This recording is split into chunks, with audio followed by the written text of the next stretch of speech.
Нужна ли е профилактиката, мили приятели, за нашето тяло? Да, отговорът е да.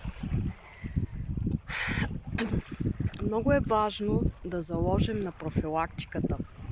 За да функционира правилно нашия организъм, той се нуждае от благоприятни хранителни вещества, витамини и минерали.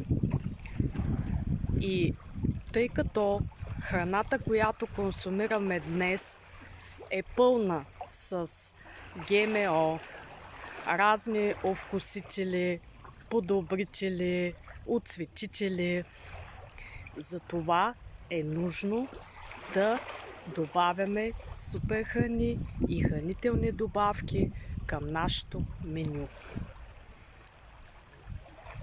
Апела ми към вас, мили приятели, заложете на профилактиката.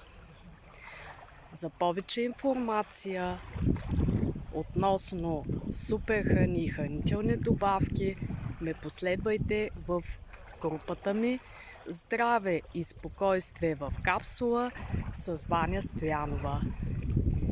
Поздрави от брега на Бургас!